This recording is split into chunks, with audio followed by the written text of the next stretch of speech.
Hey everyone, it's Hannah. Welcome back to the 4% podcast. So today is my first episode solo, and we're actually going to try it out, see how it goes. Today I feel like God has really put it on my heart to speak on friendships. I was wanting to wait to do this episode or this topic when I could have my friend group come in. That would have had to wait a couple months when I could have helped give rides. But I feel like God has really put it on my heart that I should not wait to speak on this topic. And I'm going to share a little bit of my testimony friendship-wise and kind of build off of that. I'm also going to try and have worship music playing in the background. We're going to try that out today and see how it goes. But basically, a little background is in 2015, I moved 10 hours, or like 8 to 10 hours, away from my childhood home. And I finally had made a couple of friends at the school that I was going to. And a year later, I had to completely move to another district. And I lost friends all over again. And it was a very, very big struggle. And so the fun thing about moving to another district is I didn't move cities really. Well, I mean, I kind of did, but I didn't really leave that county. But I still moved to a different school. And at a young age, when you move that long way away, and then you lose all of your friends that you have grown up with since you were how old, and then you make some and you lose them again. It's at a young age, that's a feeling that you cannot, it's where you think about it and you look back on it when you're older and you wish you could just say so many things to that little girl who just felt so alone at such a young age. And so, once I moved districts, it was halfway through 5th grade. I'm in 10th grade now, but then you get into middle school. Middle school, you get introduced to a lot of worldly things. You get introduced to these cuss words. You get introduced to these inappropriate jokes. You get introduced to this whole new world. And that's including toxic people. And I had my big fair share throughout middle school of being best friends with toxic people. Arguing over stupid little arguments about drama at the school. Having toxic friends who were always involved in other people's business. And I didn't take part in it. I hated it. But I was still friends with them and I was still around them. And I finally let go of them. 9th grade, I did virtual school. Halfway through 8th grade was when COVID happened. And it gave me time with myself to realize how much I needed to not have them in my life, if that makes sense. And that how much I needed to let go of that toxicness and that negative kind of just atmosphere. And I had a mentor actually call me, and I love that girl to death. And Ensley, if you're listening to this, I hope you know that I miss you so much. And she called me and she told me that she had felt like God was putting it on her heart that I was about to go through this just lonely season. And even if this was a year and a half ago, I still wish I could go back to that girl who felt like she was in a bottomless pit, kind of, just with nobody around her. Because I went through that season, and even though I was glad I let go of those toxic friends, I still felt like I didn't have anybody. I really only had as my best friends my mentor Inslee and Tay and their daughter Oakland. But I just wish I could go back and tell her it's going to be all right, because I look back on that lonely season with no friends. And I just think that if I didn't go through that bottomless pit feeling where I realized Jesus is the only person I can cling to, and God's the only person that I can talk to, and the only person that I really need, it probably would have gave me more encouragement then than it does looking back on it, if that makes any sense. But now, I'm 10th grade. COVID shut down youth group, which made it even worse because I couldn't even see my friends. But now, I have this amazing friend group. And I just can't help but smile whenever thinking about my friends, because I know that I can call Hallie at any time. I know I can call Sydney at any time. I know I can call Noah at any time. I know I can call Leah at any time. I know I can call Jake or Colin or Jacob. I know I can call them at any time of the night when I just feel so discouraged, and I can call them and they can help talk with me. Because even if I know that I have God and I know that I can go to Him for everything, sometimes when you just can't hear His voice, those are the friends that you have to cling on to, if that makes any sense. The friends are the only people that need to hold you accountable. I built this amazing group with Aaliyah, Sydney, and Olivia at Forward Conference. And our pastor's wife, Shannon, told us, she was like, this is the group that you have to hold each other accountable, to call when you are going through temptations, to call when you feel like you want to go back to those chains that you were attached to that were holding you back. You never realize how much a good friend group will do for you. You never realize how much you need it. Because when you're around those toxic people, when you're around that toxic environment, you are going to feel more lonely in a toxic environment, and you're going to be more unhappy in a toxic environment than you are when you are alone in your room.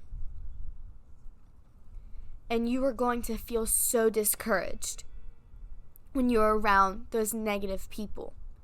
Now I'm around people, and there's no dull moment. I can't sit around my friends and not smile, or not feel happy about a moment, or not laugh at anything.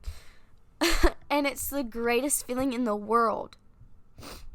I know I feel like this is kind of going around the place. I didn't have a super big plan with this episode, if I'm being completely honest, because I was going to speak on one thing and I changed it super last minute. I was about to upload a completely different video, and after youth group, I was like, no, go home, do a different one. Because I felt like this needed to be so strongly talked about. Because I feel like in this generation, with those toxic people, that's what's trending. It's trending to go with people who live worldly things. It's trendy to go and drink and party with your friends. But it's not going to be trendy when you're sitting in your room crying alone because of something that someone said, or something that you got into an argument with someone, if that makes any sense. During your teenage years, the people you surround yourself with is who's going to determine who you walk through life with. You're obviously going to have your significant other who you walk through life with. But until you have the person God has for you, you have the people God has for you. You know, I kind of just have to sit here sometimes and think when doing the podcast. And just think about what I'm saying. And think about what God is trying to speak through me. And I feel like this is so just kind of thrown over the place because it was last minute. But at the same time, it's like every little point that I make, I feel like it matters so much because this is something God told me I needed to speak on. And, I honestly can't really remember where I was at right now. But that's okay because I'm still going to keep it going because I just know God's going to work through me with this. The whole point of the 4% podcast is to increase that percentage. Is to increase the number of how many people fully have given their life to Christ and live out their daily life. But the people you have, like I said, just determine who you walk through life with. You're gonna walk through life with God, obviously. But when you can't feel Him, and you need to be held accountable and you need somebody to call, those are the people you need to have. It doesn't matter if they go to your school or they go to your youth group. But God will give you the friends that you deserve and that you need. I can't tell you how long I prayed for the friends that I have now. And it is such a God-given friend group. And kind of off-topic story, but such a bittersweet story, is I was sitting at my parents' small group because I just went with them that night. It was after work. But they're talking to each other. And they're talking about how they can call each other. And they're talking about how they can go and pray over each other to find their happiness again or to get out of the dark pit that they're in. And I couldn't it's their small group, so I felt like I couldn't say anything, but I'm sitting there just in awe because I realized that the people that my parents have found and surrounded themselves with, I have found those people. And I see my parents go through their life with them. And it's a family. What they have is a family. What I am able to have with my friend group is a family. And I'm not trying to say, oh, you need to go and find exactly what I have. Like, that's not at all what I'm trying to say. But the whole point of this is that who you surround yourself with and walk through life with matters so much with things. Because I can tell you this right now. If I tried to walk through life with toxic people from middle school, I probably would never be able to call any of them without thinking my business would be told to someone else.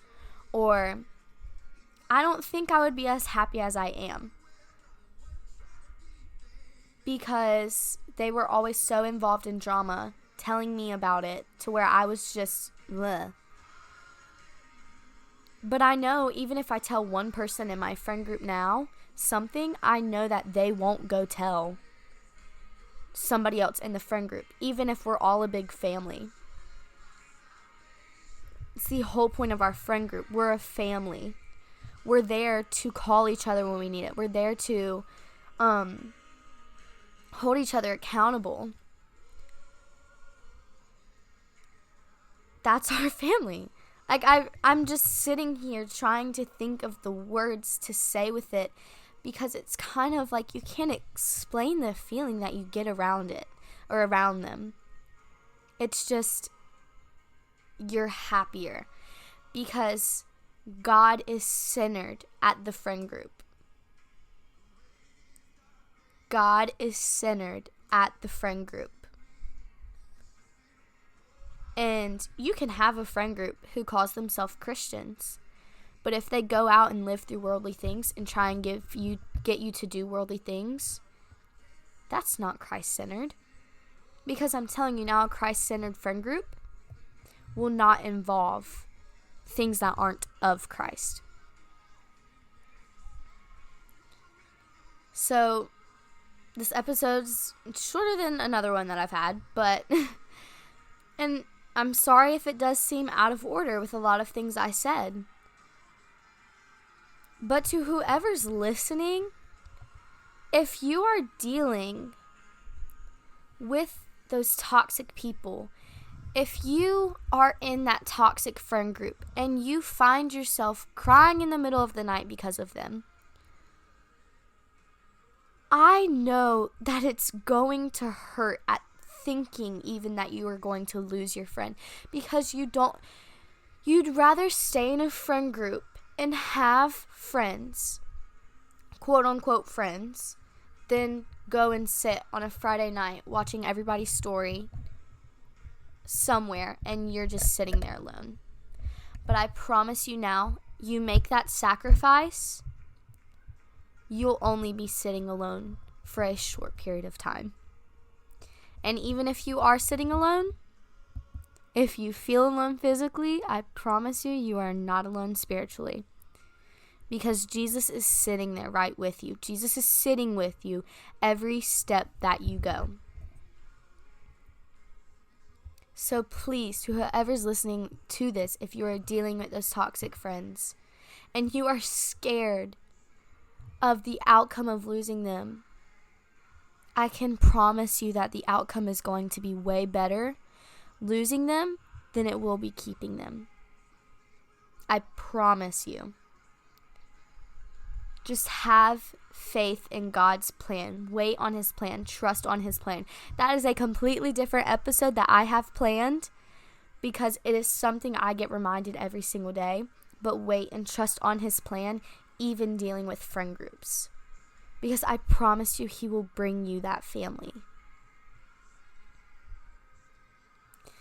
So that kind of wraps up everything that I had to say. And like I said again, I'm sorry if this felt out of disarray, but I'm hoping that God just used me and spoke through me to speak through anybody or someone who's listening to this, because I felt like it was so strongly put on my heart to speak on. And yes, it was last minute, because I completely changed from what I was about to upload and did this. But that wraps it up. And Follow Instagram. Almost forgot that. Follow our Instagram, or my Instagram. So I can pull up the. Here it is. I always feel like I'm like always scared that I'm gonna say the username. It is the 4%.pod. So just the 4% pod, and it's not like a number for it and a percent sign. It's actually just like fully written out. But go follow our Instagram. I will always put updates there. I will kind of give a background. I will always post when we have episodes, or when I upload an episode, I will post background info on episodes. That way you can know kind of what I'm speaking on, or if I have a guest with me, who I'm speaking with. But I hope everybody has a wonderful week, and I am praying for whoever is listening to this. If you are dealing with those friendships, I'm praying for you. Never hesitate to DM the 4% Podcast Instagram. I would love to chat with you if you need some encouragement or want to talk one-on-one about this. I don't even have to know you. And I feel like this sounds like I'm like some really popular person, because this is a small podcast. But still, I would love to talk to whoever's listening to this if you want to, and you are dealing with the friendships and just need that one-on-one convo instead of just listening. But thank you for whoever is listening. Follow my Instagram, and I will see you guys next week.